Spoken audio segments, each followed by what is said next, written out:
Hi అండి అందరికీ. ప్రతి ఒక్కరికి ఇంట్లో ఉన్న ఆడపిల్లలకు గానీ, మనకు గానీ చాలా సమస్య ఏమంటే డాండ్రఫ్ లేదా హెయిర్ ఫాల్ ఇదేననమాట ఎక్కువ సమస్యగా ఉండేది. దీనికోసమైతే మంచి హెయిర్ ప్యాక్ అనమాట రెడీ చేశాను. ఇంకా పిల్లలకి హాలిడేస్ కదా! ఇవంతా ఏది వాడితే ఏ రిజల్ట్ వస్తుందో ట్రై చేశాననమాట. నాకు 2, 3 టైమ్స్ వాడిన తర్వాత నాకు రిజల్ట్ వచ్చిన తర్వాత పిల్లలకైతే మా పాపకైతే వాడుతున్నాను. దీన్ని వాడడం వల్ల హెయిర్ ఫాల్ కాదు కదా! డాండ్రఫ్ మొత్తం వెళ్ళిపోతుందనమాట.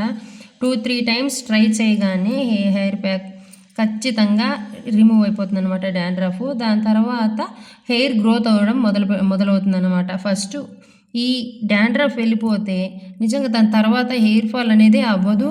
ఉన్న జుట్టు కానీ అలాగే స్ట్రాంగ్గా ఉంటుంది. రూట్స్లో మంచి శక్తి రావాలంటే ఇలా రైస్ వాటర్ ఉంటుంది కదా, రాత్రి నానబెట్టిన బియ్యంలో ఉండే రైస్ వాటర్ అయితే ఇంకా చాలా బాగా పనిచేస్తుంది అనమాట. ఓన్లీ వాటర్ మాత్రమే, బియ్యం రైస్ మాత్రమే. లేదు మార్నింగ్ హాఫ్ అన్ అవర్ ఊరేసి హాఫ్ అన్ అవర్ తర్వాత ఆ రైస్ వాటర్ తీసుకున్నా ఓకే. అలాగే నైట్ అంతా రాత్రంతా నానబెట్టిన మెంతులు అనమాట. మనకు ఒక 3 టేబుల్ స్పూన్లు తీసుకున్నా కూడా పర్లేదు, సరిపోతుంది.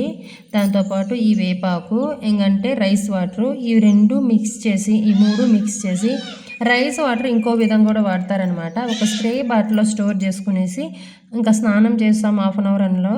అప్పుడు హెడ్కి అంతా స్ప్రే మారి కొట్టుకునేస్తే అసలు రూట్స్కి పోయే విధంగా కొట్టుకొని స్నానం చేసామంటే ఒక హాఫ్ అన్ అవర్ ముందు ఈ రైస్ వాటర్ చాలా మేలు చేస్తుంది అనమాట. చాలామందికి తెలియదు, చాలామంది వాడుతున్నారు కానీ కాకపోతే చెప్పుకోవడం లేదు. రైస్ వాటర్ చాలా హెయిర్ గ్రోత్ అవ్వడానికి ఉపయోగపడుతుంది అనమాట. ఇంకా వేపాకు, మెంతులు, ఇలా రైస్ వాటర్, మిగిలిన రైస్ వాటర్ అంతా ఇలా చిన్నగా మిక్సీ పట్టేటప్పుడే కలుపుతూ ఉంటానన్నమాట. ఆల్రెడీ అంతా అయిపోయింది, కొంచెం ఉంది. దాని అయితే స్ప్రే లాగా కొట్టుకుంటామన్నమాట.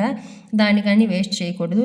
ఇలా మొత్తానికి నున్నగా పేస్ట్ అయితే చేసుకోవాలి. ఒక్కొక్క పాపట్లాగా తీసుకొని పిల్లలకి అప్లై చేయాలన్నమాట. ఫస్ట్ మనం పెద్దవాళ్ళు ట్రై చేసి దాని తర్వాతనే చిన్నపిల్లలకి ట్రై చేయాలన్నమాట. నాకు హెయిర్ ఫాల్ అవ్వలేదు, డాండ్రఫ్ వెళ్ళింది కాబట్టి నేను ట్రై చేశాను. నాకు హెయిర్ ఫాల్ అయినా లేదా డాండ్రఫ్ వెళ్ళకపోయినా నేను ఇది పిల్లలకైతే ట్రై చేయను అనమాట. ఏం చేసినా కేరింగ్గా తీసుకోవాలి కదా పిల్లలకి.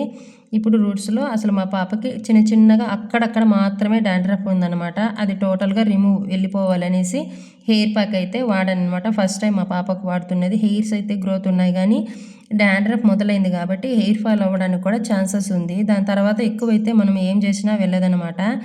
అందుకే స్టార్టింగ్లోనే తెలుసుకొని కొంచెం ఉన్నప్పుడే ఇలా వేపాకుతో, మెంతులతో, ఇంకా అవిసె గింజలు అయితే ఆయిల్స్లో వేస్తానన్నమాట. అవిసె గింజలు కూడా చాలా ఉపయోగపడతాయి. కాకపోతే అది ఆయిల్కి వాడతానన్నమాట. నెక్స్ట్ టైం ఆయిల్ తయారు చేస్తాను. ఇప్పటికైతే ప్రస్తుతానికైతే ఇది హెయిర్ ప్యాక్ మాత్రమే ఈరోజు వాడాను. ఇదైతే చిన్నపిల్లలకు వాడేటప్పుడు ముందుగానే హెడ్కి అంటే వెంట్రుకలకి కొబ్బరి నూనె అయితే లైట్గా పూసిన తర్వాత హెయిర్ ప్యాక్ వాడాలన్నమాట. దాని తర్వాత ఈ స్నానం చేసేటప్పుడు ఇదంతా నీట్గా రిమూవ్ అయిపోతుంది. నేరుగా నూనె పెట్టకుండా వాడకూడదు, ఎందుకంటే అది డ్రైగా ఉంటుంది కదా. డాండ్రఫ్కి అసలు కిందకి పోయి రూట్స్కి అతుక్కోవాలంటే మనం ఆయిల్ పెడితే చాలా ఉపయోగపడుతుంది అనమాట. ఈ విధంగా మొత్తం జుట్టు అంతా పాపెట్లుగా చిన్నగా తీసుకొని ఇలా వేసి ఒక హాఫ్ అన్ అవర్ ఉంటే చాలన్నమాట. ఎక్కువ టైం కూడా అవసరం లేదు, ఒక హాఫ్ అన్ అవర్ ఉంటే చాలు. ఇలా మర్దన చేసినట్టుగా పిల్లలకి నీట్గా పాపెట్లుగా తీసి ఒక కొప్పు అయితే వేసారనమాట. లాస్ట్లో ఇలా అప్లై చేసిన తర్వాత హెయిర్ లాస్ట్ ఉంటుంది కదా, దానికైతే అప్లై చేయాలన్నమాట. ఓన్లీ హెడ్కి మాత్రమే కాదు, లాస్ట్లో ఇలా చిట్లిపోయి ఉంటాయి కదా వాటికి కానీ చాలా ఉపయోగపడతాయి అన్నమాట. ఇలా ఆయిల్ పెట్టుకోవడం వల్ల నీట్గా జుట్టుకి అయితే అప్లై అయిపోతుంది. మనం హెడ్ బాత్ చేసే టైంకి ఒక హాఫ్ అన్ అవర్లో మొత్తం నీట్గా స్కాల్ప్ అంతా అతుక్కుండిపోతుంది అనమాట. ఆయిల్ పెట్టకపోతే అది డ్రైగానే ఉంటుంది కదా, అక్కడక్కడ అవ్వదు. మళ్ళీ హెడ్ బాత్ చేసేటప్పుడు చాలా కష్టం అవుతుంది అనమాట ఇదంతా రిమూవ్ చేయడానికి. అదే ఆయిల్ పెట్టడం వల్ల చాలా ఈజీగా రిమూవ్ అయిపోతుంది. బయట డాండ్రఫ్ పోవడానికి ఆయిల్ అయితే కొనిన తర్వాత ఫస్ట్ జుట్టు అంతా రాలిపోయి దాని తర్వాత జుట్టు గ్రోత్ అవుతుంది అనమాట. అంత కర్మ మనకెందుకు, ఉన్న జుట్టు ఊడగొట్టుకొని కొత్త ఆయిల్ అంతా ట్రై చేయలేదన్నమాట. నేను అంత ధైర్యం అయితే చేయలేకపోయాను కాబట్టి ఇలా న్యాచురల్గా మన ఊర్లోనే మన చుట్టుపక్కల దొరికే వాటితోనే, ఏ హాని లేని వాటితోనే ఇలా ట్రై చేశాను. ఒకసారి ట్రై చేసి చూడండి. నిజానికి హెయిర్ ఫాల్ అయితే కంపల్సరీ అవ్వదన్నమాట. ఫస్ట్ టైం నుంచే అవ్వదు, ఉన్న జుట్టు ఊడిపోదు. బయట ఆయిల్స్ కొనడం వల్లనే ఉన్న జుట్టు అంతా ఊడిపోతుంది. ఫ్రెష్గా స్నానం చేసిన తర్వాత ఇలా అయితే ఉంటుంది.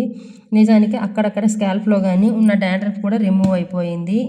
ఒక్కసారి ట్రై చేస్తేనే ఇలా ఉందంటే ఒక 2-3 టైమ్స్ ట్రై చేస్తే ఉన్న డాండ్రఫ్ కానీ నీట్గా క్లియర్ అయిపోయి హెయిర్ ఇంకా గ్రోత్ అవుతుందన్నమాట. ఆల్రెడీ మా పాపకు కేవలం డాండ్రఫ్ కోసమే ఇది ట్రై చేశాను. హెయిర్ గ్రోత్ అయితే ఉంది.